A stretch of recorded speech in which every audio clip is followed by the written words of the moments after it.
This is Optimal Living Daily, episode 2574, What Those Winter Blues Can Teach You About True Happiness by Jeff Goins of GoinsWriter.com. And I'm Justin Malik. I read to you every day with permission from the authors. Now let's get right to it as we optimize your life. What Those Winter Blues Can Teach You About True Happiness by Jeff Goins of GoinsWriter.com. Merry almost Christmas, and happy all the other holidays too.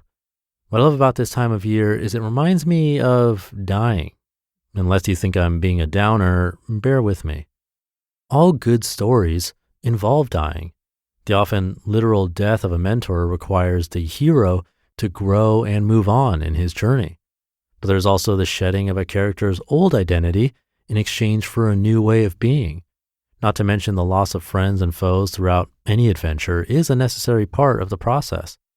Death is a part of every great story, and so it must be for all great lives. Winter is a wonderful picture of dying. When everything is shedding its skin, when the days are getting shorter and the weather getting bleaker, when all seems truly lost, something new is taking shape. The harshness of such a season and the sadness it brings is all part of its beauty. Personally, I am prone to those winter blues which hit us in different ways. Growing up in northern Illinois, where the temperature drops well below 0 degrees Fahrenheit, I would often hole myself up with a warm blanket and book, refusing to go anywhere beyond my immediate comfort zone. In a way, I was in denial of my reality. If my parents were not forcing me to shovel the driveway, I was not motivated to step out into the outside world.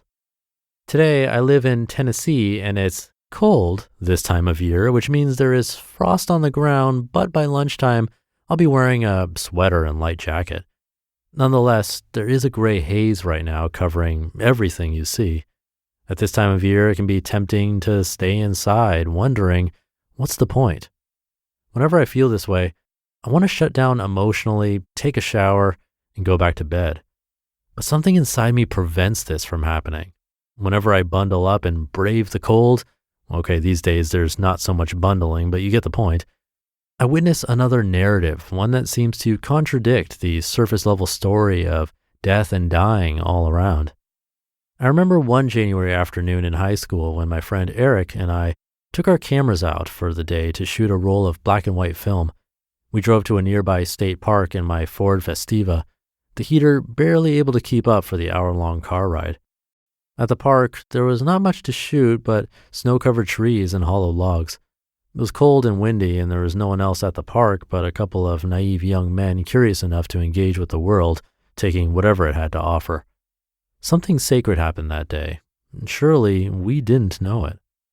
This is the lesson of winter. Everything is, in fact, dying. Your old selves are disappearing into the newness of you. What once was is now fading away every single minute. And so the only appropriate response to such death is grief. You should be sad. Things should feel hopeless. There is real loss that we are experiencing, as clear as a leaf turning brown and falling off a branch, as evident as an overcast sky that never seems to shine. This season is a reminder of what the journey of life looks like sometimes. When all seems lost, when the good guys are all but gone and evil will surely prevail, a miracle must occur.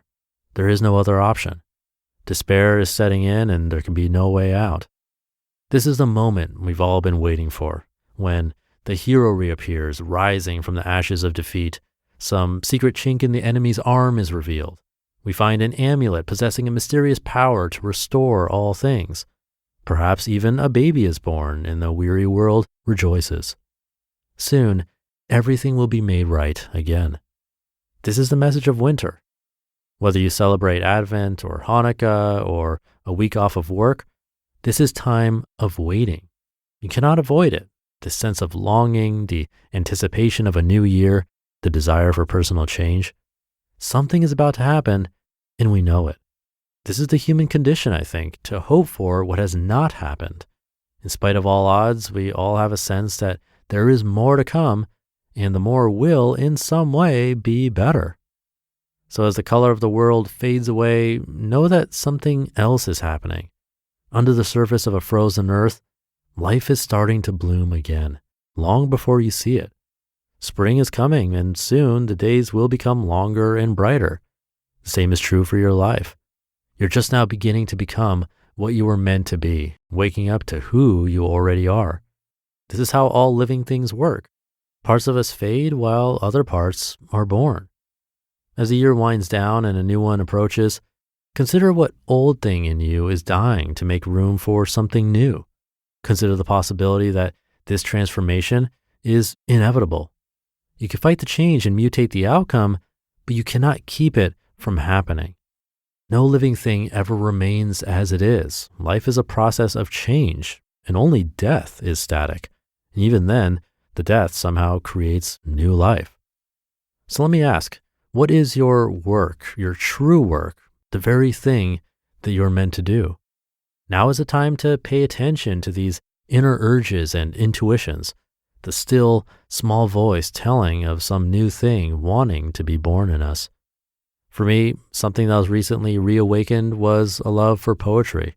I've always loved reading the works of poets, but for a long time stopped writing my own poems. It was a practice that just seemed impractical. However, almost without my noticing, I started writing poetry again this year. It just sort of happened, and I think this is how growth occurs, imperceptibly, in the margins of a mundane life until one day you can no longer not notice it. And so I thought it was appropriate to share a poem I wrote with you that I wrote to make sense of some vocational shifts I was making in my life. This one is simply called Your True Work, and maybe it'll speak to you.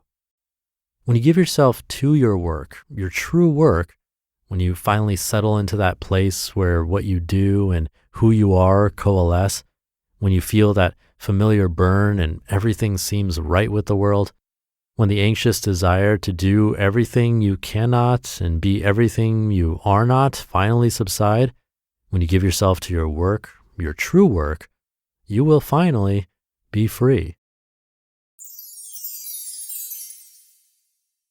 You just listened to the post titled, What Those Winter Blues Can Teach You About True Happiness by Jeff Goins of GoinsWriter.com. Thank you to Jeff.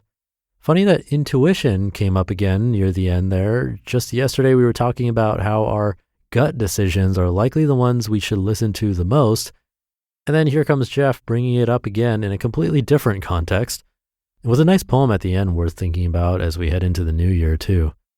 This is a time where you might be thinking about big goals and plans for next year, all while trying to handle the blues that come at the same time. And it's a real thing, by the way, those winter blues. There's actually SAD, seasonal affective disorder. It's a type of depression that relates to the changes in seasons. My brother actually covered that specifically in an article over on Optimal Health Daily. That was episode 669 if you want to learn more about that. That was back in February of 2019, but still relevant, I think. But in either case, I think like Jeff talked about, we all sort of go through these shifts. So it's a nice time to reevaluate and think about where we are. It's always a good thing to do. So hopefully you'll join Jeff and me in that. And with that, have a great rest of your day. Thank you for being here and listening every day. And I'll see you tomorrow where your optimal life awaits.